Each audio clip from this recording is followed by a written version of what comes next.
Moi, j'avais préparé un texte autour de la ruralité, et en fait, je me suis beaucoup retrouvée dans le... Je ne vais pas le lire, mon texte, mais j'ai été très touchée par ce que le représentant des maires ruraux a dit.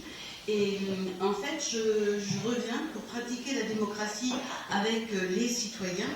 Il faut établir une confiance. Aujourd'hui, moi, je suis Nathalie Simonet, une citoyenne du Tarn-et-Garonne. Je viens de Moissac. Et on se retrouve, nous, aujourd'hui, confrontés à tellement de choses. C'est pour ça que je voulais parler de la ruralité. Notre maire, aujourd'hui, est le Rassemblement national. Il reçoit en douce Zemmour, il reçoit en douce Marion Maréchal Le Pen.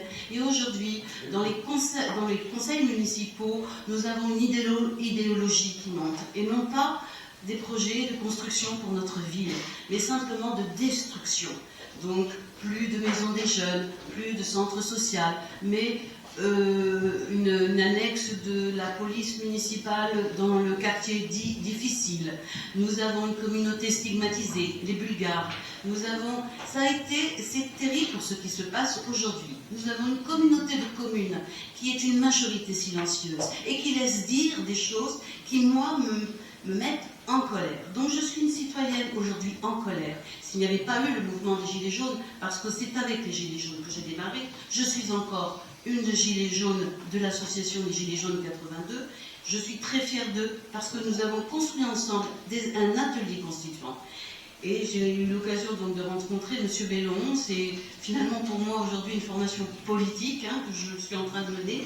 Mais je suis très fière du groupe avec lequel je travaille, et parce qu'ils ont étudié la Constitution.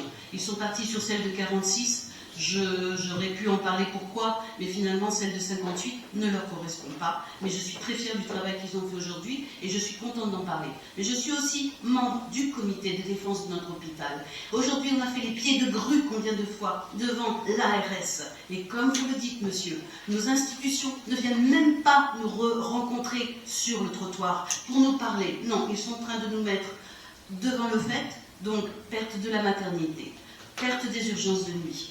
Aujourd'hui, on est en train de perdre les urgences de jour parce qu'on doit partager avec l'hôpital de Montauban le seul et unique docteur que nous avons qui fait le SMUR et les urgences de jour. Et aujourd'hui, on a beau se mobiliser, on a beau faire ce qu'on peut, nous citoyens, parce qu'en fait, il y a beaucoup de mouvements citoyens dans le Tarn-et-Garonne, dans le Tarn, dans le Lot-et-Garonne.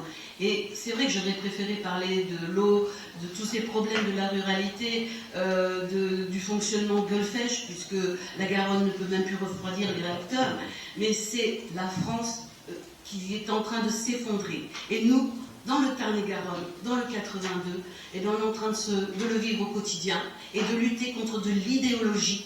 Et alors aujourd'hui, ce que je voudrais savoir, c'est justement, vous parlez de processus de construction. Et je me pose aujourd'hui cette question, et je suis désolée si mon ton a l'air d'être un peu en colère, c'est parce que elle est où la place des citoyens? Comment on peut former les citoyens à cette éducation, je veux dire politique, puisqu'aujourd'hui on est dans une politique partisane et que la gauche et la droite et l'extrême droite, tout ça, on n'en veut plus, et qu'il faut comprendre pourquoi les gens ne veulent plus voter. Oui, ils ne veulent plus voter parce qu'ils ne croient plus en tout ça, et ils sont en train de se marginaliser. Et nous le voit nous-mêmes dans notre région, des gens qui forment des fermes à 3, 4, et des gens qui viennent de Paris, et des gens qui viennent d'écoles de l'agronomie, voilà.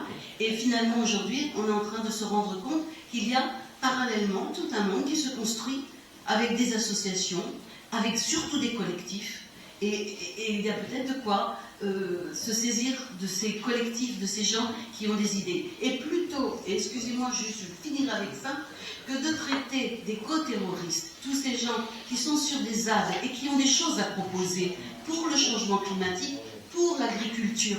Ils ont des choses à proposer et on les traite d'éco-terroristes. Alors que l'eau sera le prochain problème aussi, et que nous aussi aujourd'hui, des milliers de poissons sont morts cet été parce que la Garonne était trop chaude et que la Garonne n'a pas été capable de refroidir les réacteurs de la centrale de Gueulfèche, et qu'on est en train de nous dire que le nucléaire sera une énergie verte.